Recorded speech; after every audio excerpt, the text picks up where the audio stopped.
Who is Darrow O'Lykos? The protagonist of Red Rising, the person that freed Mars. This is the socio-political evolution of the Slave King, an analysis of Darrow O'Lykos and the Reaper's Paradox. There will be spoilers in each of these, just a quick warning.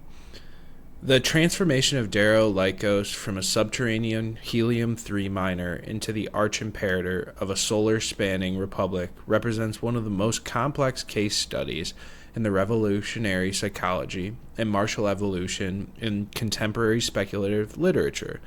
This report examines the trajectory of the individual known as the Reaper, analyzing the socio-biological mechanisms of his ascension, the tactical innovation that dismantled a 700-year-old hegemony, and the philosophical crises that define his later years. The narrative of Darrow is not merely a tale of liberation, but a profound exploration of the Reaper's paradox.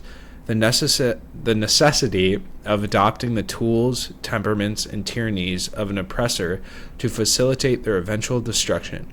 This analysis will dissect the layered identities of Darrow, from the noble sacrifice of the mines to the red god of the Solar Republic. Chapter 1. The Birth of a Slave King. Mythology and Social Engineering in Lykos. I would have lived in peace, but my enemies brought me war. I watched 1,200 of their strongest sons and daughters, listening to a pitiless golden man speak between great marble pillars, listening to the beast who brought the flame that gnaws at my heart. The foundational identity of Darrow O'Lykos was forged in the extreme pressures of helium-3 mines of Mars, specifically within the colony of Lykos. At 16, Darrow was already a master of his environment, serving as the youngest Helldiver in living memory for the Lambda clan. The role of a Helldiver requires immense manual dexterity and a high tolerance for risk, as these individuals man the massive claw drills amidst lethal temperatures, tunnel collapses, and the constant threat of pit vipers. Darrow's physical baseline, even before his biological enhancement, was marked by a stronger heart than his peers, a result of surviving a venomous pit viper bite in childhood. This early resilience provided the biological foundation upon which his later transformations were built. However, the physical reality of the mines was secondary to the psychological architecture imposed by the societies of golds. Darrow and his people were victims of a noble sacrifice propaganda campaign, poised that the Reds were the brave pioneers of Mars, laboring in secret to terraform the planet for future generations. This lie functioned as a mechanism of social control, transforming exploitation into a source of pride. Darrow did not initially desire freedom. He desired the laurel, a symbolic reward given to the clans with the highest mining output. His early character was marked by arrogance and a competitive drive to be the most efficient slave in the system. He was a creature of nooks and tunnels and shafts, accepting his slavery because he believed it served a higher purpose. The catalyst of Darrow's radicalization was the death of his wife, Io. Her execution for crime of singing a forbidden song of rebellion shattered the illusion of the noble sacrifice. Darrow's subsequent discovery that Mars had already been terraformed for centuries and that his people were merely cheap labor for a decadent elite transformed his grief into a singular destructive purpose. This realization marked the first of Darrow's many deaths, as the boy who believed in the laurels was replaced by a weapon forged by the sons of Ares. The Reaper's paradox begins here. To dismantle a system of tyranny, Darrow had to become the most efficient tyrant the galaxy had ever seen, a transition that necessitated the systematic erasure of his original self.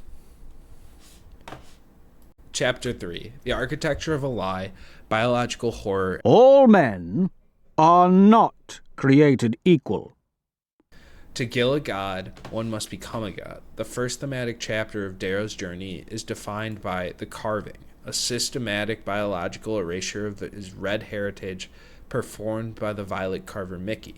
This process was not a simple training montage, but a grueling, month-long exercise in body horror that fundamentally altered Darrow's relationship with his own physicality.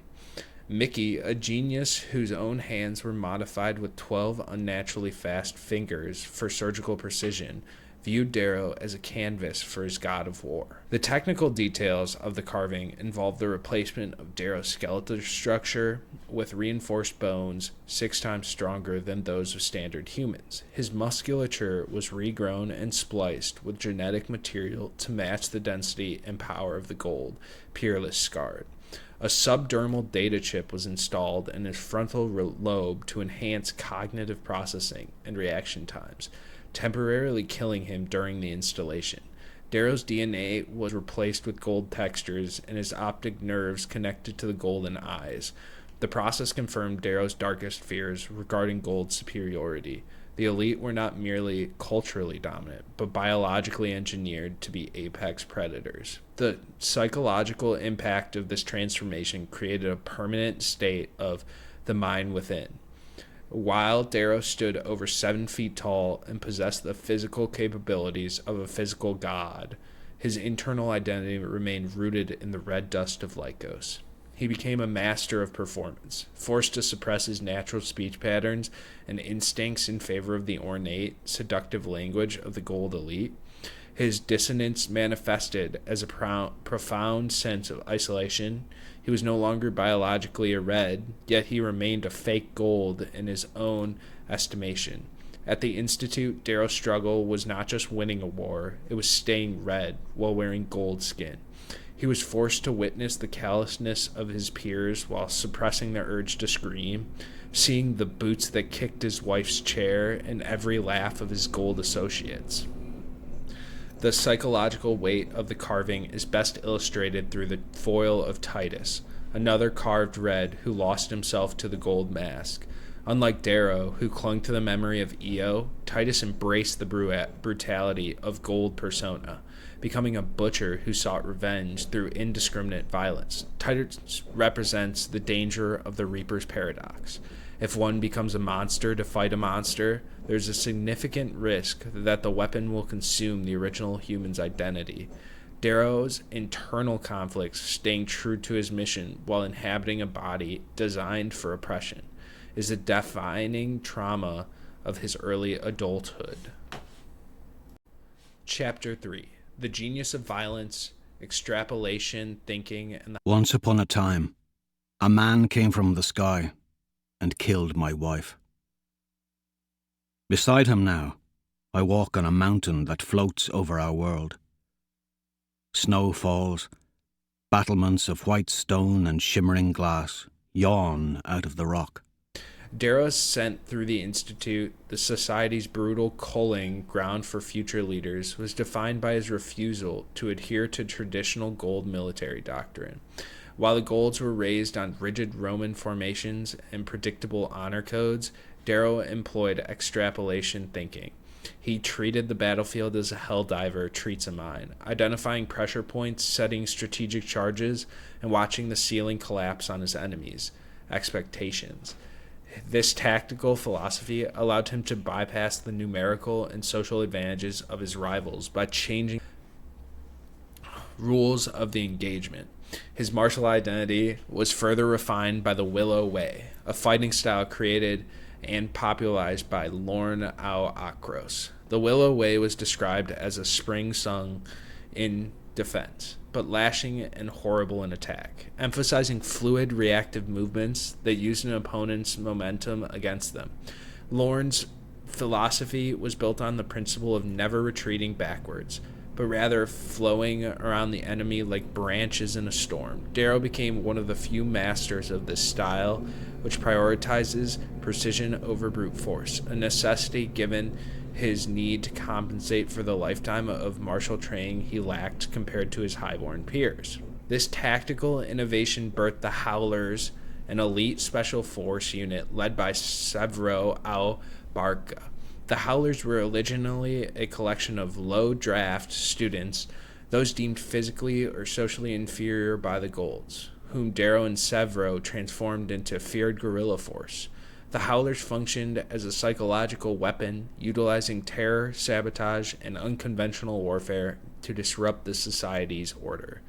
This initiation ritual involving the consumption of a bucket containing cockroaches and a pit viper forged a bond of shared filth and survival that transcended the sterile honor of the gold caste. Severo Al-Barka served as an essential foil to Darrow's emerging Red God persona. Darrow was the soul of the Rising. Severo was its teeth, a master of dirty warfare who specialized in deep cover insertions and assassinations. The Howlers were not merely a military unit, but a sociological bridge. By recruiting outcasts like Ragnar Valaris and Victra Au Julia, Darrow built a force that reflected the ideals of the Rising: merit over birth and loyalty over caste. This unit allowed Darrow to break the society by attacking its infrastructure and its psyche simultaneously. The Howler's tendency to howl before battle became a psychological anchor, a reminder that the Reaper was coming to collect his debts from those who had built their empire in the backs of the lower colors. Chapter 3. The Sin of Practicality. I rise into darkness. Away from the garden they watered with the blood of my friends.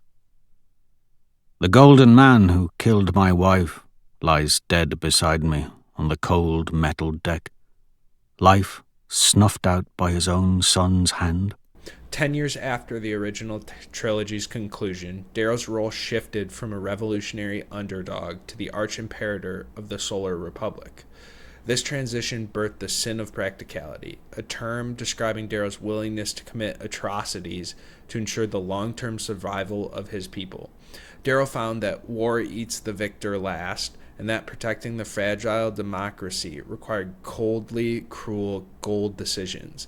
He was no longer fighting for the dream of Io, but for the cold math of orbital mechanics and supply lines. The most egregious example of this moral erosion was the Ganymede incident. In March 743 PCE, Darrow recognized that the Rim Dominion remained a long-term threat to the New Republic. To neuter their military potential, he destroyed the Ganymede dockyards, the primary industrial facility of the Rim, and framed the core gold commander Roque Al-Fabi for the act. The immediate casualties were 150,000 workers, but the wreckage descent in the city of New Troy resulted in the deaths of approximately 10 million civilians. Darrow justified this through the cold logic of revolution. The potential of countless future generations to remain in slavery was deemed a greater evil than the immediate death of 10 million. This period of Darrow's life is marked by a deep psychological dissonance. He became an absent father to his son Pax, often finding a reason to be gone because he feared that if he stopped being the Reaper, the Republic would collapse. Through the eyes of his enemy and even some of his allies, the Reaper was no longer a hero, but a monster, a tyrant who bypassed the Senate to initiate the Iron Rain on Mercury, a catastrophic military operation that killed 1 million men and shattered the faith of the Obsidian Volk. Darrow's hubris led him to believe he was the only one capable of defeating the Ash Lord and liberating the core, a belief that alienated his closest friend and nearly destroyed the very family he fought to protect. The Sin of Practicality is the ultimate expression of the Reaper's paradox. Darrow's actions on the Ganymede and Mercury were tactically sound but morally bankrupt, demonstrating how easily a revolutionary can slide into fascism when they believe themselves to be the sole arbiter of a species' fate. In Dark Age, Darrow is finally humbled. Trapped on Mercury and surrounded by the ghosts of his choices, he is forced to confront the fact that his rage, while powerful, is finite compared to the fuel of the sun. He is a red god who hates his own divinity, a man who kills people he doesn't like because he can, yet longs for crystalline moments. Chapter 5. The Path to the Veil, Stoicism. Deep in darkness, far from warmth and sun and moons, I lie, quiet as the stone that surrounds me, imprisoning my hunched body in a dreadful womb. I cannot stand, cannot stretch. I can only curl in a ball, a withered fossil of the man that I was. Hands cuffed behind my back, naked on cold rock. In Lightbringer, the myth of the Reaper is finally stripped away. Darrow's defeated, shipwrecked, and alone, a state that serves as the catalyst for his final evolution. To survive, he must confront the coward inside who fears discomfort, the part of him that would rather retreat into the solace of war than face complexity of peace. He adopts the path to the veil, a stoic philosophy introduced by Aura, which teaches that the supreme good is the wind of the deep mines, a force that flows around obstacles rather than being broken by them. This philosophical shift results in the creation of the Breath of Stone. Combat style. Darrow realizes that his mastery of the Willow Way has been compromised by the Society's analysis. Opponents like Apollonius have turned his predictable sets into a liability. Breath of Stone is an evolution of the meta, a Tai Chi flow style that prioritizes unconscious stability over intentional patterns. It incorporates the forbidden dance of the Reds, movements once banned by the Golds because they were a secret foundation for razor fighting. Unlike the Willow Way, which is a spring song, Breath of Stone is an immutable, reactionary form that allows Darrow to become the wind, oblivious to obstacles while exploiting every opening his enemy provides. The emotional heartbeat of the saga, later stage, in Darrow's reconciliation with Cassius Albellona, their relationship which moved from brotherhood to betrayal and finally to a shared quest for redemption, proves that goodness is only a step away from evil. Darrow's confession, "I was always a simp for your nobility," signals his transition from a weapon to a human being capable of vulnerability. He moves from being a rock, which the wind eventually breaks, to being the wind itself, a man who accepts his failure but refuses to be defined solely by them. Chapter 6. The Anti-Darrow, the Luciferian collision with Lysander Aulun. His legs have been congealed into a single crooked stump from the heat of a particle blast. His mouth is locked in a silent scream, as if to ask, "Where were you when the enemy came? Where was the Reaper I swore to follow?" He was deceived by his enemies, by his allies, by himself. While the Republic Senate fooled itself into believing peace could be made with fascist warlords, I pretended killing the Ash Lord would end war in our time. That I held the key to unlocking a future where I could put down the sling blade and return to my child and wife to be a father and a husband. My desperation let me believe that lie. This set the stage for the final collision, Darrow O'Lykos versus Lysander Aulun. Lysander is the Dark Darrow, an archetypal mirror who rose from the highest of the high to lose his humanity, just as Darrow rose from the lowest of the low to find his. Lysander apes Darrow's strategies, using claw drills to bypass Phobos' defense grids, while maintaining a belief in the benevolent guidance of the Gold hierarchy. He's a Lucifer figure, the Lightbringer, who brings destruction in the name of unity, and whose mind's eye observation techniques serves as a cold, analytic counterpart to Darrow's Breath of Stone flow. The ideological conflict between them is a study in revolution versus reform. Lysander believes society can be redeemed through better leaders, while Darrow knows the system itself is an inherent engine of oppression. Lysander's descent into villainy, demonstrated by his destruction of the Garter and his betrayal of Cassius, stands in stark contrast to Darrow's breaking good arc in Lightbringer.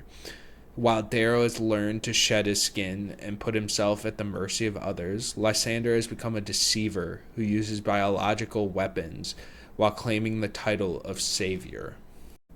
Chapter 7. The conclusion. The dignity of the hand against the boot. Darrow O'Lykos is a modern classic because he is allowed to be flawed, monstrous, and deeply human all at once. He's a warlord who just wants to make coffee for his wife, and a rebel who became the very thing he sought to overthrow, only to find the courage to change back. As the saga heads towards its final conclusion in Red God, the audience is left with a sense of hope fueled by resilience. Darrow has broken the chains of the world, but his greatest struggle remains, breaking the chains of his own nature. The Reaper created by a system that left him no choice. The Reaper's paradox concludes with the realization that true power is not the power to destroy, but the dignity of holding up one's hands against the boot. Darrow's journey from the noble sacrifice of the mines to the path of the veil suggests that revolution is not a destination, but a continuous process of internal and external maintenance. Whether he survives to see a happily ever after or remains a monster that does not fit in the new world, Darrow O'Lykos has fundamentally changed the shape of his universe. In the kingdom of death, amidst the ramparts of bodies, there is indeed a king, and his name is not Loon. It is Reaper, a man who was born in dark but eventually learned to carry a light for others. Hi everyone, I just hope that you enjoyed that quick analysis of Darrow and some of the books in Red Rising. I personally love the series and I love the character, and I thought in YouTube there isn't really a good explanation or kind of talk about some of these characters in books that we've been seeing, and I thought for a chance to get to show you guys one of these characters that's amazing in books. I know plenty of people have read it, but like there's not been as many analyses of these characters that I've come across on YouTube, so I thought I'd give it a chance for this pretty light character analysis of Darrow O'Lykos. I just wanted you all to have a chance to experience something that I read, and I am looking to do more characters on books and different things like that from just a little bit more unique characters that people haven't like experienced, and kind of thoughts on like their process of growing throughout stories and like their characters art and like a fundamental breakdown of these characters. So this is the end of the video. I would just like to say leave a like if you thought it was good, if you thought there was a good thing for it. The picture you see behind the screen right now, it was me drawing this scene of Darrow and the actual bombing of the harbor, and I just thought that would be some good art to draw. I'm not an amazing artist, but I do like drawing and getting a chance to like show some of the things and some of the stuff that I would do. I'm going to continue to draw different characters, leave thoughts on characters you guys want, and yeah, that's pretty much it. Thanks for watching, and I hope you enjoyed.